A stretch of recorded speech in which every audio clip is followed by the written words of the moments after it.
acharya, the one who sets a standard based on the tradition that's been passed down from many generations, sets the standard by example and also in writing. The great teachers codify the process so that others can easily follow it in the future. And one of the great contributions of the teachers, who are considered to be great acharyas, just as in science you have big names like, you don't say Einstein, Schweitzer, and you could name names in every field. There's the big names, the shoulders upon whom others stand to see forward. And in the spiritual tradition also, we have Ramanuja, we have Madhva, Shankaracharya, we have Lord Chaitanya Mahaprabhu.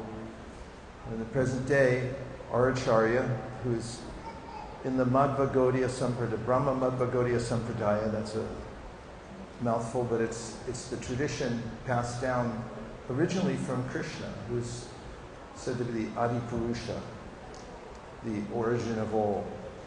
And the knowledge is transmitted then to people who are interested in making spiritual advancement. And our founder Acharya was the author of over 70 books. And one of the most important of all of them is called the Srimad Bhagavatam. The ancient wisdom texts are vast. And at intervals, there are times in history when they get summarized so that people can take advantage of them in the best possible way. The Veda, or the ancient texts, are said to be eternal. They just manifest cyclically. Sometimes they're available, sometimes they're not as available. And the body of literature called the Vedas, there's 4 Vedas, gets summarized in the Upanishads, which is the part of the Vedas that talks about what's beyond just the material world, especially invokes and encourages introspection, self-realization.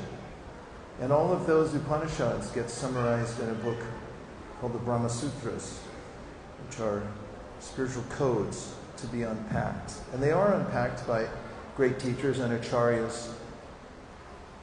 Brahma Sutra in our line has been summarized, or has been given shape and expanded in the book called Srimad Bhagavatam. And that book is said to be the pinnacle of poetic Sanskrit writing. It has various elements. The aesthetic of the book itself in poetry, for those who know Sanskrit, is stunningly beautiful. Even the greatest Sanskritists marvel at the Srimad Bhagavatam in the way that it is composed. Philosophically, it's also unparalleled. All the greatest teachers have gravitated over thousands of years to the Srimad Bhagavatam for the perfection of understanding philosophy and making it practical. And it's, in summary, put forth as reality distinguished from illusion for the welfare of all. Those several elements, indicating that there are ways of the world in which we can become waylaid and forget what our real purpose of life is. And in my readings of the Srimad Bhagavatam, I've come across a phrase several times that I never really stopped to look at, but when I did, it was a showstopper. We were at Govardhan Hill Ashram in Vrindavan, where we go every year to read Srimad Bhagavatam during the month of Kartik. That's coming up, in case anybody wants to go. Book now. And it's the phrase, "Will o' the Wisp." If you saw the title of the class tonight, you might have seen that it's called "Beware the will-o'-the-wisp. It sounds archaic, and if it sounds archaic, that's because it's from 1661. And it's usually in context with something that indicates something illusory. So when we looked it up, we sit and hear Bhagavatam, and oftentimes when I'm reading and I come across a phrase that I'm taking for granted, I like to look it up. So let me tell you what will-o'-the-wisp means. It's a physical phenomenon that takes place in plant matter that sometimes spontaneously combusts because of, the chemistry's here, but I don't want to bore you with it, but as is mentioned in the etymological dictionary, the will-o'-the-wisp is a flame-like phosphorescence caused by gases from decaying plants in marshy areas. Did you get all that? You sure? Okay, I'll say it again. The will-o'-the-wisp is a flame-like phosphorescence caused by gases from decaying plants in marshy areas. There you have it. It was personified as Will with a capital W with the wisp, a sprite who carried a fleeting wisp of light. Foolish travelers were said to try to follow the light and were then led astray into the marsh.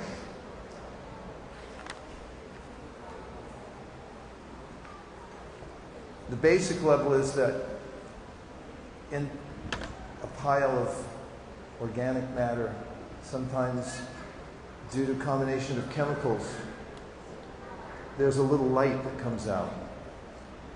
And travelers who are moving along the road in the evening or at night then may look out and think, this is something hopeful.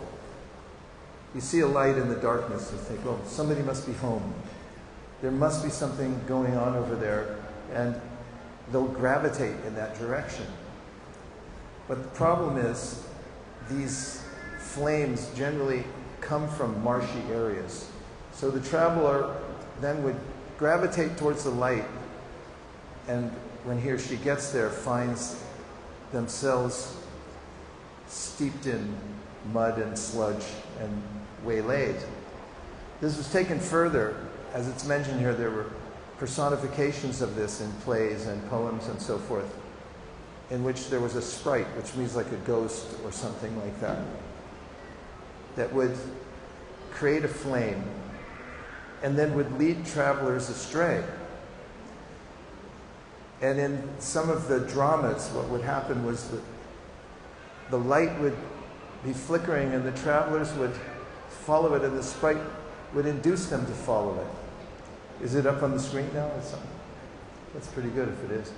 And then that ghost-like person with the flame would lead the person to a precipice or an abyss.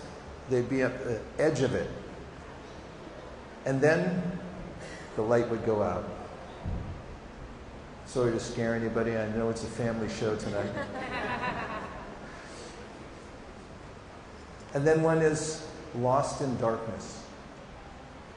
And the Srimad Bhagavatam gives us this orientation to illusion, that there are travelers waylaid by fog. We see in the distance something that looks promising. In fact, there's a section in the Srimad Bhagavatam that describes a merchant who goes off into the forest to find treasure and then is lost and can't find their way out. So the Srimad Bhagavatam says, beware of such false lights, because as is already explained in the undergraduate study of the Srimad Bhagavatam called the Bhagavad Gita, this world is a reflection of reality. Urdhva mulamadashakam ashvatam prapar avyayam jadamsi yasya paranami yastam veda vedavid. Krishna describes this material world as a 180-degree reflection from reality, which is the other 180 degrees, and then gives the metaphor of a banyan tree. It says the whole material world is like a banyan tree. A banyan tree has its roots upward and its branches down. It's convoluted. It's hard to see which is which. And Krishna says in the Gita, Na rupam astyeha tatopalabhyate nanto nachadir nachasam pratishta ashvatam enam suvaruda mulam asanga shastrena dridhena chitva tatat padam tat parimargitavyam yasmin gata nanivatanti guya tameva chadyam kurisham prapadye. That one should recognize that we're lost in a hopeless condition in the material world. He says, Narupam asyeha talopalabhite. We can't see the form of the universe. We can't see that far. Our senses aren't powerful enough to see that far. You can't see where it begins or where it ends. And we don't know our place in it. We need orientation. We need some light.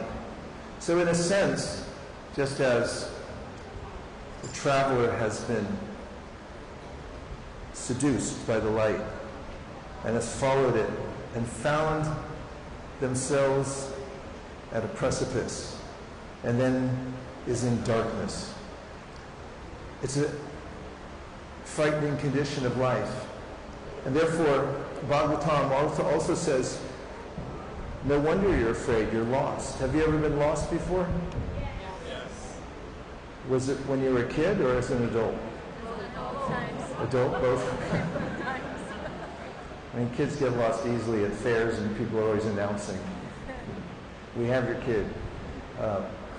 I got lost once walking in Tokyo. I followed a river for a long way on a long walk, and then I followed it, I thought, back. But it turned out there were two of them. They looked fairly similar, and I was late for a flight. And I went from happy-go-lucky to suddenly feeling a sense of doom that I was lost, and embarrassment as well. How could I be lost? I'm an adult. And so there's a sense of that in this world when we really think about our existential situation in this world. We don't know how we got here.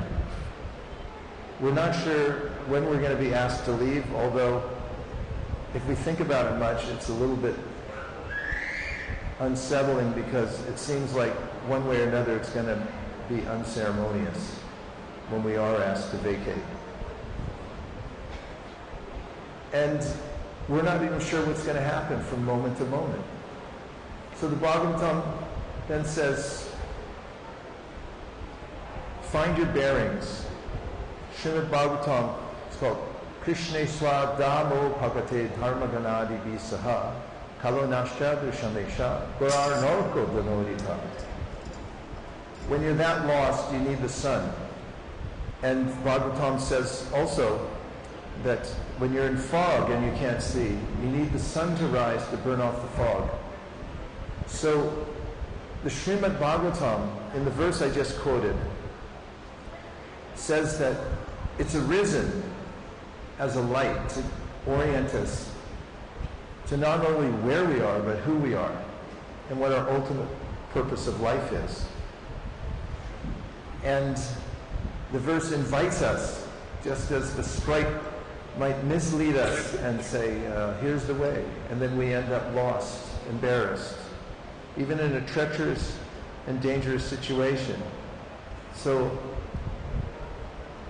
the Bhagavatam, in a benevolent way, is inviting us that find the true light so that you can feel confident about your life and about the direction you're going and no longer feel lost.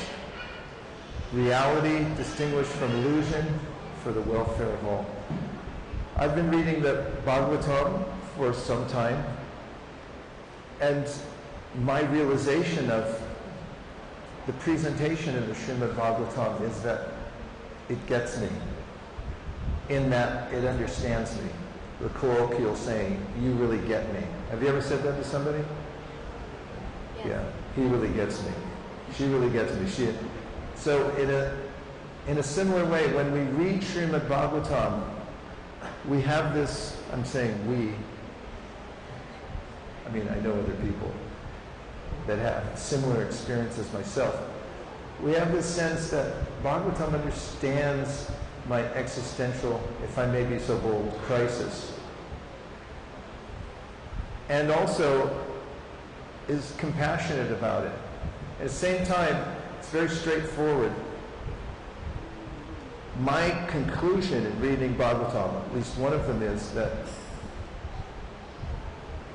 it understands all of the human psychological conditions that cause us trouble and that waylay our progress in developing ourselves to our highest potential, which is spiritual.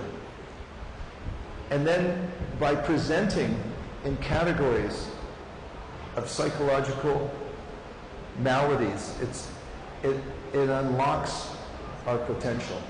And I'll give you some categorical examples. In the Bhagavad Gita, Krishna says there's 3 psychological conditions that we have to overcome in order to be liberated and feel happy again. Would you like to know what they are? Yes. Okay. The verse in Bhagavad Gita says, Vita Raga Bhaya Krodha. So Vita means you have to remove these obstacles. And the first one is Raga. Raga means attachment to that which is temporary. This is one of the basic themes of all the wisdom texts. You look at Buddhism, you'll see that the cause of all suffering is what is called asat trishna. Trishna means thirst, not Krishna, but Trishna with a T. What's going on over there? Oh, cool. Okay. And asat means that which is temporary. It's here today, gone tomorrow. So my teacher once was speaking at a Rotary, and business people were there, and he said, here's an example that one day this person got a hot tip on some stocks from his broker, and the broker said, yeah, you should invest as much as possible. So he put all his savings, I think he mortgaged the house too, into the stock, and the broker called back a little in the afternoon and said, I have really good news, and that is that you've become a billionaire. It went up. And then the broker called back at the end of the day and said, I've got more news. You're broke. Because it went back down again. In fact, it went below what it was before, so you've lost everything. That's it. End of story. That was a description, my spiritual master was saying, of our fortune here in the material world, and that's what's called asat. You think you have something, but it's elusive. It slides through our fingers. So Krishna says,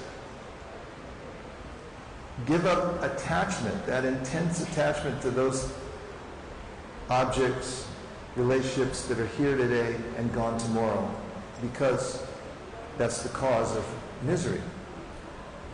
And the next one is bhaya, which means fear.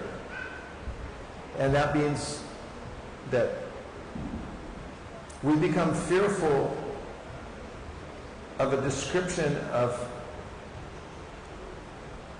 our own personhood, because we've had so many experiences in relationships, personal relationships, that have ended. They end, and it's assuming we accept the continuum that we've had previous lives. Every life we've had relationships that we're very invested with, and we have to give them up. So then there's an underlying fear that everyone has of relationships in this world because we have a sense that they're here today and gone tomorrow. And then there's a conclusion that perhaps I should just become a non-person. And sometimes in spiritual philosophies, there's this twist in which you start off as a person, and then the ultimate result of your spiritual practice is that you become a non-person. You give up your personhood and you merge into something that's amorphous, where you no longer have a sense of yourself.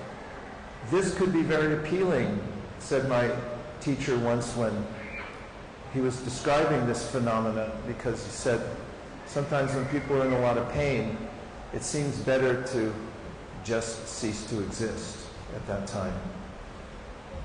And for instance, if your finger is so inflamed and sore, it may seem to make sense that I'll just amputate my finger. But the Srimad Bhagavatam and the Bhagavad Gita says, cure it, don't end it. Because you do have a personality. You're a person. You always have been, you are now. Like, check and see right now if you are. Seriously. Look inside. Do you feel like you're a person?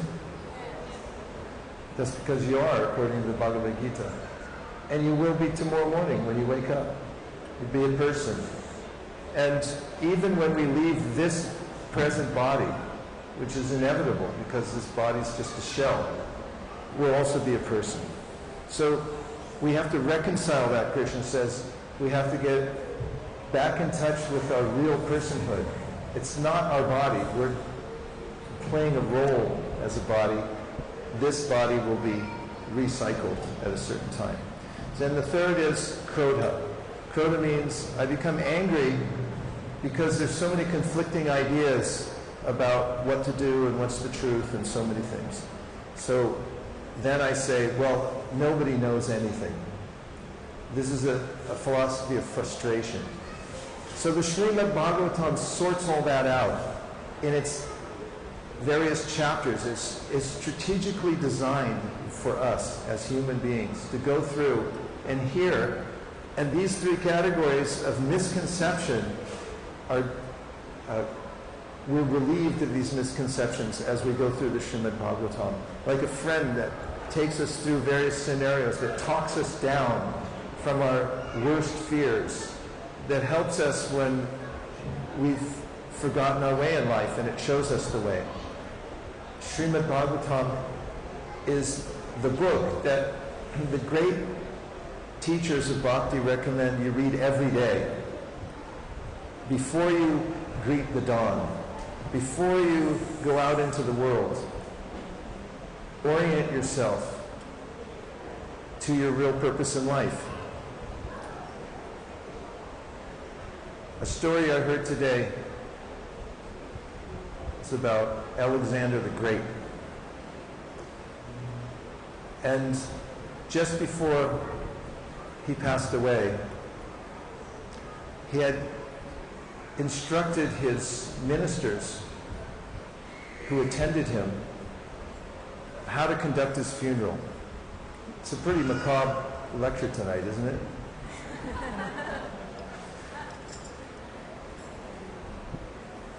So he told them, take all my wealth and scatter it along the road all the way up to where I'm going to be buried. And then he said, in the coffin that you carry me in, and make sure my hands are hanging out outside so everyone can see my empty hands. And he said, I want the best of doctors in my whole kingdom to be the pallbearers, to carry my dead body and my coffin along. And his ministers said, what does all this mean, sire? He said, first of all, I want everyone in the world to see that you can't take any wealth with you. You'll just leave it on earth. And secondly, I want to see that I'm leaving with nothing. I came in the world with nothing, and now my palms are empty. And thirdly, I want everyone to see that even the best doctors in the whole world and my whole kingdom could not save me. This is a kind of reminder, not to scare us, but actually to help refocus us on what's most important in life. And you'll find this throughout the Srimad Bhagavatam. For instance, Prahlad Maharaj, who was a 5-year-old saint, had spoken a verse, Balasya neha sharadam pitaro nishinghanartasya chagamutam matimajito now.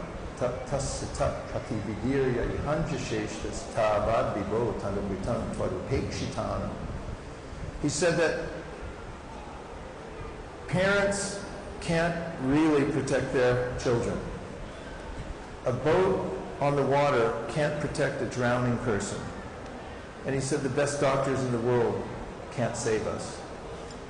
When you go to a doctor, sorry if there's any doctors in the house, this isn't derogatory, by the way. We're not against modern medicine. I'm not. I use it all the time. We do our best in all cases. You do try to save your children. You try to protect them in every way possible, and you do take the best medicine you can possibly find. And if somebody's drowning on the ocean, you do try to save them. But here's what Prahlad said. He said, if you go to a doctor, no, actually I'm saying this is my own commentary. If you go to a doctor, what do they tell you?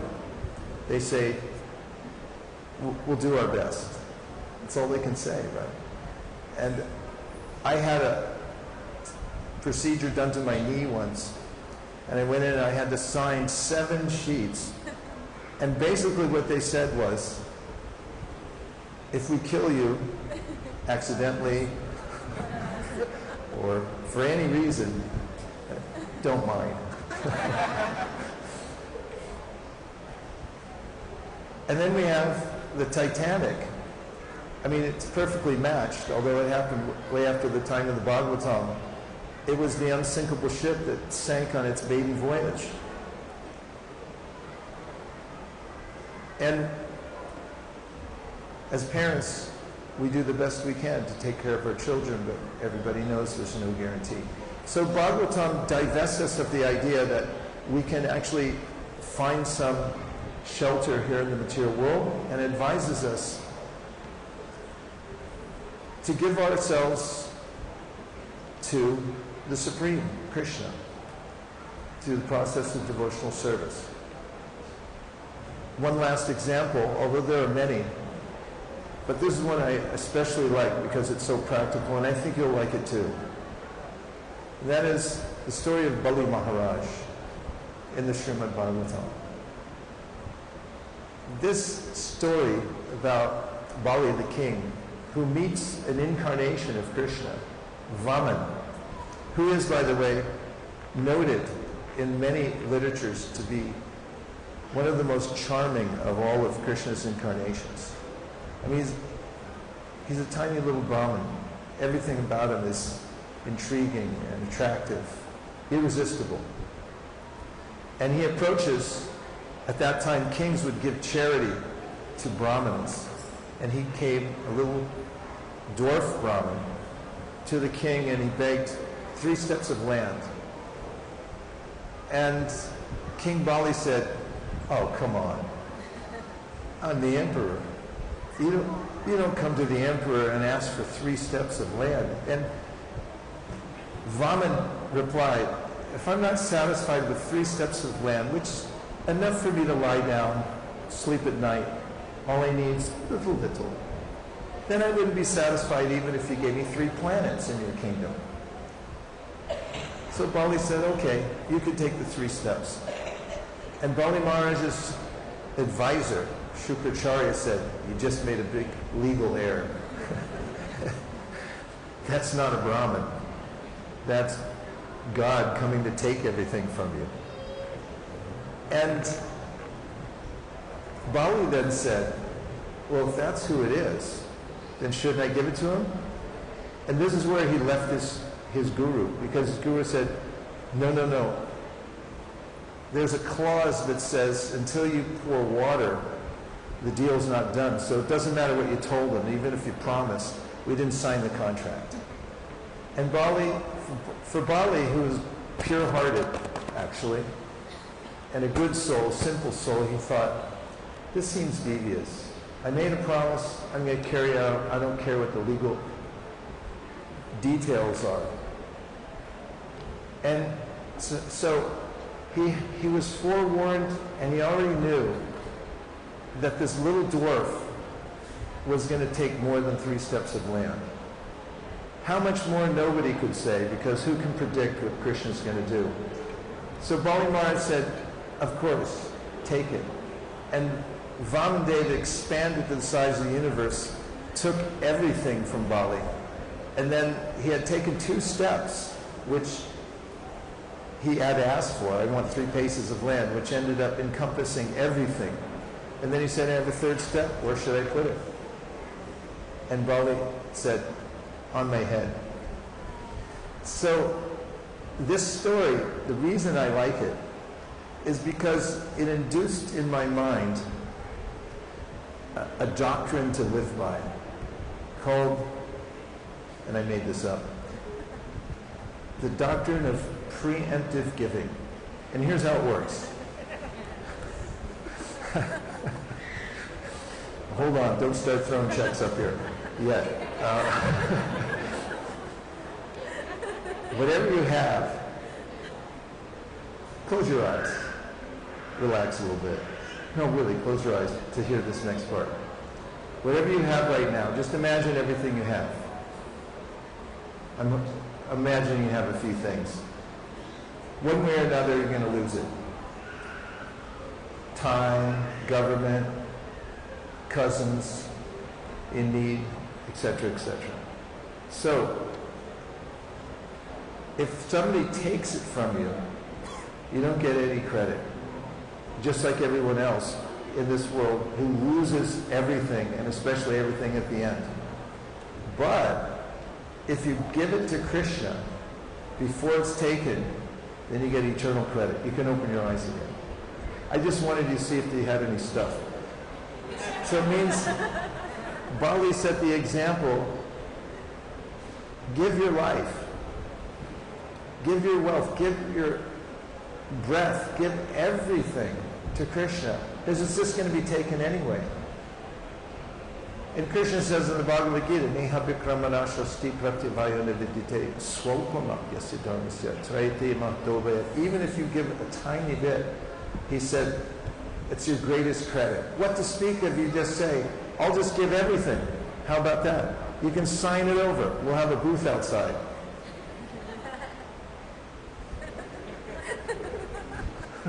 Little box you can check off. I bequeath everything to Krishna. Check off the box. You'll feel so relieved. Just ask Brihat Madanga. He doesn't have anything. He's a brahmachari.